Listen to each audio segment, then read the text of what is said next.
সব কিছু মিলিয়ে আমি বিশ্বাস করি আমার আসামিদ্বয় খালাস পাবে। সেটা বিভিন্ন সময় আমি বলেছি।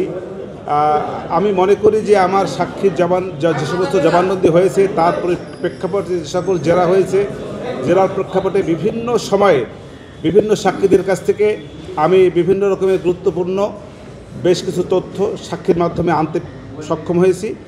সব কিছু মিলিয়ে দালিলিক সাক্ষ্য সেসব জায়গায় আমি কন্ট্রোভার্সি ক্রিয়েট করার চেষ্টা করেছি এবং বিভিন্ন সময় দালিলিক সাক্ষীর উপরেও কন্ট্রোভার্সি ক্রিয়েট হয়েছে বলে আমি বিশ্বাস করি। সব কিছু মিলিয়ে আমি বিশ্বাস করি আমার আসামিদ্বয় খালাস পাবে। বিচার প্রক্রিয়া আমার দেখা মতে কোনো অস্বচ্ছতা আমি দেখি নাই, কারণ আমাকে কেউ কোনো রকমের ইন্টারাপ্ট করে নাই, এটা আমি বলতে পারবো। আর এছাড়া কোনো অস্বচ্ছতা আছে কি না তা আমার জানা নাই। আমাকে এই জায়গার সহযোগিতা যে জিনিসটা মামলা করতে গেলে যে সহযোগিতা সবার আগে লাগে সেটা হলো ডিফেন্স কাউন্সিল থেকে আসামিদের পক্ষ থেকে দলিল দস্তাবেজ দিয়া তথ্য দিয়া আমাকে যদি সহায়তা করতে পারতেন সেইটা হলো সহযোগিতা। আর রাষ্ট্রপক্ষ থেকে আমাকে মামলাটা করতে হয়েছে, রাষ্ট্রপক্ষ থেকে যে সমস্ত কাগজপত্র ডকুমেন্ট দলিলাদি আমি পেয়েছি তার আলোকে আমাকে আপনার মামলা করতে হয়েছে। সেইখান থেকে রাষ্ট্রপক্ষ থেকে আমাকে কোনো রকমের ইন্টারাপ্ট করে নাই এবং তার যথেষ্ট কাগজপত্র যা যা দরকার, যা যা ওনাদের কাছে ছিল নিয়ম অনুযায়ী, আইন অনুযায়ী যে সমস্ত ডকুমেন্টস আমার পাওয়া উচিত সে সবগুলি ওনারা আমাকে দিয়েছে।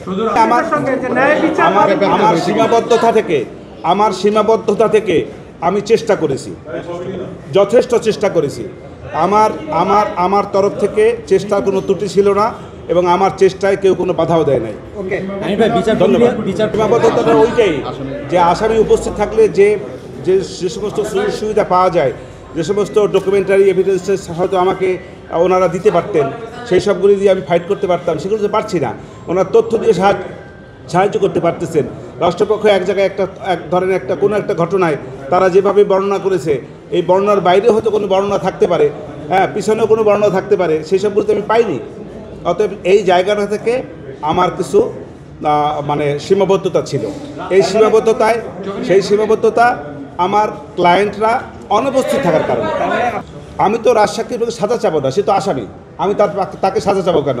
আমি তো তার কথা বিভিন্ন জবানবন্দিতে আমি বলেছি বিভিন্ন সময় যে সে তার নিজেকে বাঁচার জন্য আমার আসামিদেরকে ভর করে নিজে বাঁচার জন্য সেই নিজেকে অ্যাপ্রুভার ডিক্লেয়ার করেছে।